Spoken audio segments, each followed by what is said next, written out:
Assalamualaikum warahmatullahi wabarakatuh. Kembali lagi bersama Bang Eka di channel Manja Videographer. Tentunya masih seputaran get anxiety psikomatis atau asam lambung yang disertai dengan kecemasan berlebihan. Gimana kabarnya teman-teman? Semoga selalu dalam keadaan sehat walafiat dan selalu diberikan rezeki yang melimpah, amin ya robbal alamin. Bangka hadir lagi teman-teman. Kemarin nggak upload ya karena Bangka sibuk juga teman-teman, bukannya berarti sok sibuk gimana gitu teman-teman. Bangka selalu berusaha semaksimal mungkin gitu teman-teman untuk menyapa teman-teman, untuk memberikan motivasi, untuk memberikan berbagi sharing gitu teman-teman. Bukannya apa, di sini Bangka cuma bisa ya berbagi gitu pengalaman Bangka waktu mengalami gangguan anxiety psikomatis, dimana pemikiran kita pasti kacau kali gitu teman-teman. Itulah gunanya kita berbagi sharing dan bakal bikin video seperti ini biar untuk memberikan motivasi atau semangat tersendiri buat teman-teman gitu, bukan tujuan mencari keuntungan tersendiri dari teman-teman gitu teman-teman. Mungkin Bangka hanya bisa memberikan apa ya langkah-langkah agar teman-teman bisa untuk bangkit lagi gitu teman-teman. Oke, biar tidak berkelamaan gitu teman-teman, terima kasih buat teman-teman yang selalu hadir dan selalu support channel Bangka. Ya seperti inilah gitu teman-teman, kalau kita mengalami gangguan anxiety psikomatis atau gangguan yang disertai dengan kecemasan berlebihan, pasti kita beraktivitas itu selalu terganggu gitu teman-teman. Halnya pula nanti kalau kita sudah masa pemulihan itu pengen bekerja kembali, pengen menata masa depan yang lebih cerah lagi, pengen keluar dari semuanya gitu teman-teman. Di pembahasan sore hari ini Bangka ingin membawakan, kan banyak ini teman-teman yang bertanya, mohon maaf belum bisa jawab atau tidak sempat jawab, tidak kebaca atau gimana gitu teman. Mungkin teman-teman yang lainnya yang membaca gitu bisa bantu teman-teman yang lainnya gitu. Kita berbagi sharing video yang Bangka bikin nanti biar teman-teman saling sharing gitu teman-teman, dan bisa membantu teman-teman yang lain. Itu menjadi amal tersendiri buat teman-teman gitu. Kita sama-sama ya saling membantu atau saling mengerti, karena saat kita mengalami gangguan anxiety psikomatis itu pengertian dari orang yang pernah mengalami, orang yang pernah merasakan, orang yang pernah bersenasib seperti kita gitu, itu saling menguatkan istilahnya gitu teman-teman ya. Langsung pembahasan di sore hari ini, semua hal sudah teman-teman lakukan, semua hal dari berobat, dari obat-obat itu kan selalu menjadi pertanyaan, kenapa kok nggak sembuh-sembuh gitu kan. Itu selalu menjadi pertanyaan atau selalu menjadi atau apa pemikiran tersendiri gitu teman-teman. Udah berobat ke sana ke sini kok kenapa kok masih nggak sembuh ya, pertanyaannya seperti itu kan teman-teman. Kok masih merasakan berbagai sensasi, udah jaga pola makannya kok masih mengalami panic attack, udah menjaga pola pikirnya kok masih mengalami klien lah, udah menjaga mood kita kok masih mengalami perasaan tidak nyaman gitu kan teman-teman. Selalu bertanya seperti itu teman-teman. Itulah menjadi momok tersendiri buat kita gitu teman-teman. Itulah yang Bangka alami sendiri juga dulu teman-teman. Sebenarnya kalau kita paham, kalau kita mengerti, kalau kita mencoba memahami kondisi kita gitu teman-teman, sebenarnya itu adalah bagian dari proses penyembuhan atau kesembuhan kita gitu teman-teman. Jadi teman-teman jangan terlalu berpikir gimana gitu, fokuskan aja 3P-nya itu teman-teman perbaiki. Nanti insya Allah itu semuanya akan berkesinambung atau berhubungan gitu teman-teman. Jadi teman-teman kalau merasakan sensasi udah jaga pola makan, tetap gitu menjauh, malah karena masih merasa sensasi, oh ini nggak bener ini, terus teman-teman berpikiran nanti mencari obat lain yang sana, nanti ya hasilnya malahan tidak ada efeknya, nggak ada pengaruhnya juga. Itu karena apa ya, karena diri kita sendiri gitu teman-teman. Ini kesembuhan datangnya dari pemikiran kita, emosi kita, dari pokoknya kalau kita mengalami gangguan anxiety itu dari jiwa kita, psikologis kita gitu teman-teman. Jadi agak susah gitu teman-teman. Jadi yang bisa teman-teman lakukan itu ya tetap konsisten gitu teman-teman. Karena kata-kata konsisten itu emang mudah untuk diucapkan, untuk melakukannya itu agak sulit gitu teman-teman. Jadi teman-teman tetap jaga itu, walaupun sensasinya nanti datang, tapi kan nggak seperti dulu. Kita kan bisa ada perubahan pasti teman-teman. Kalau dulu setiap hari kita merasakan sensasi, mungkin kalau kita udah menjaga pola makannya, pola pikir kita, pola hidup kita, itu nanti sesekali saja gitu teman-teman. Teman-teman boleh juga kalau yang punya keuangan lebih gitu, yang mampu istilahnya gitu, ya konsultasi ke dokter pribadi teman-teman. Boleh saja gitu teman-teman ya.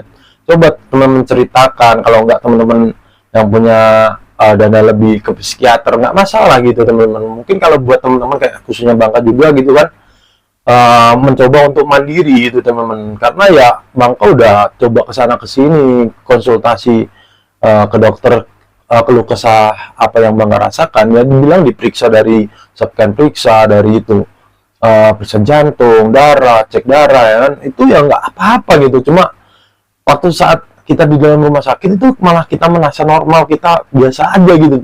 Justru lain hal kita sehabis pulang dari kita periksa gitu, nanti perasaan nggak karu-karuan muncul lagi. Ketenangan kita adanya berdekat dengan rumah sakit dan dokter gitu teman. Itulah bikin kita kok aneh, kenapa kok bisa seperti itu gitu teman ya. Saat kita di rumah perasaan nggak karu-karuan, tapi kalau kita periksa ke dokter yang kita rasakan yang keluh kesah kita, malah nggak kita rasakan lagi yang apa yang bikin kita nggak nyaman di rumah itu teman. Itulah anehnya psikologis kita gitu teman-teman. Seolah kita itu nyaman di tempat sesuatu yang berbahaya gitu, selalu merespon tubuh kita tuh berbahaya, kamu harus di tempat situ gitu. Itu malah menjadi pemikiran apa ya, untuk kita untuk sembuh gitu. Istilahnya gitu teman-teman. Harus kita tanamkan di pemikiran bawah sadar kita gitu teman-teman. Seandainya kita di rumah gitu kan, gimana kita bikin suasana nyaman gitu teman, nyaman dari segi kondisi emosi kita, terus suasananya gitu. Mungkin teman-teman kalau di rumah saja kan, apalagi di kamar, nanti untuk memikirkan inilah itulah tanpa kita sadari gitu teman-teman, itu bikin stres kita. Ya bisa teman-teman lakukan aktivitas seperti dulu lagi gitu. Apa yang menjadi kesenangan teman-teman, lakukanlah gitu. Jangan sampai cuma merenung terus gitu teman. Ini sampai kapan, apalagi nanti aduh masalah keluarga lagi, terus masalah pekerjaan, masalah keluarga, terus masalah anak, masalah yang harusnya nggak kita pikirkan itu menjadi satu gitu teman. Ya namanya juga hidup gitu teman, pasti kita harus gimana ya teman, ya berpikir boleh gitu teman. Kalau kita nggak sanggup ya kita ya cukup berdoa aja gitu, yang terbaik lah istilahnya gitu teman. Kalau teman-teman pikirkan tanpa ikhtiar, terus tanpa usaha, teman-teman istilahnya ikhtiar berusaha gitu teman, ya segitu-gitu aja, walaupun setahun, 2 tahun, 3 tahun lalu ya teman-teman kondisinya seperti itu terus gitu, nggak ada perubahan ya. Sampai kapan gitu teman-teman? Kasihanlah keluarga kita, kasihanlah anak-anak kita, istilahnya seperti itu kan teman-teman. Kita yang harusnya bisa membagikan mereka, bisa berjalan-jalan seperti ini, malah kita fokus dengan penyakit kita. Bukan penyakit sebenarnya, gangguan kita, psikologis kita gitu teman-teman. Kan ya jujur aja, kalau kita mengalami gangguan anxiety psikomatis itu masih kita fisik lemah, selalu dibilang penyakitan gitu teman-teman, selalu sakit-sakit, menyusahkan beban keluarga istilahnya seperti itu teman-teman. Itulah menjadi motivasi kita untuk bangkit gitu teman-teman, untuk melawan sensasi yang ada gitu teman-teman. Jangan pasrah aja gitu, itu nggak akan sembuh. Terus ini gimana, udah pesimis lah ini, udah menjaga pola makan, udah menjaga ini, kok masih ada rasa keliengan, kok masih kepala sakit, kok mata masih buram, kok telinga masih berdenging, kok dada masih panas. Itu kenapa? Terus sering sendawa, sering takut kemana-mana, mandi takut, itu kok masih seperti itu, kenapa? Ya itulah dari prosesnya, itulah bagian dari prosesnya kita untuk melakukan kesembuhan. Nanti lama-lama gitu terbiasa tubuh kita, sehingga udah menyesuaikan lagi, itu nanti tidak akan merasakan seperti itu lagi. Itu malah nanti kalau teman-teman udah bisa ketawa, udah bisa lepas, tidak merasakan beban lagi, itu nanti udah lupa gitu teman-teman. Malah nanti kalau kita ingat lagi, oh ya kok aku seperti itu yang dulu ya, kok takut kesana sini, kok takut, kok bisa gitu. Kenapa ya? Karena udah normal, saraf kita udah berfungsi dengan lancar, peredaran darah kita udah normal, pemikiran kita udah tenang gitu teman-teman. Itu kan apa? Kita latih terus gitu teman-teman. Bukannya kita pasar minum obat untuk apa sih sebenarnya gitu kan teman-teman. Kan Bangka selalu negasin bukannya bermaksud mengejat orang-orang menjual obat atau apa gitu teman-teman ya. Ya obat perlu gitu teman-teman, tapi kan kalau kita tergantung dengan obat malah nanti bisa merusak yang lain, malah menimbulkan masalah yang lain gitu, malah gimana teman-teman, bukannya mengobati satu penyakit malah menambah penyakit lain, istilahnya seperti itu. Obat boleh teman-teman ya, buat teman-teman untuk lambungnya, menekan lambungnya, silakan konsultasi ke dokter gitu teman-teman. Untuk obat-obat, kalau Bangka jujur aja melakukan obat yang herbal aja gitu, karena dulu pernah mengonsumsi obat kimia juga pernah gitu. Waktu Bangka konsultasi ke dokter, pasti kan dikasih obat gitu untuk menekan lambung kita, untuk vitamin untuk tubuh kita. Tapi kalau berjangka panjang sampai setahun, 2 tahun, 5 tahun obat terus, apa enggak ginjal kita rusak, apa enggak organ kita lain komplikasi, selain seperti itu kan. Bangka selalu bertegaskan seperti itu, jangan pernah tanya obatnya di dalam diri kita sendiri gitu, kita mau enggak untuk sembuh gitu, istilahnya seperti itu. Kita harus bangkit gitu, sampai kapan kita terpuruk gini gitu kan. Pemikiran atau banyak masalah itu wajar, namanya juga kehidupan gitu. Bangka juga mengalami sendiri, bukannya langsung kayak mulus kayak gini, enak kali ngomong.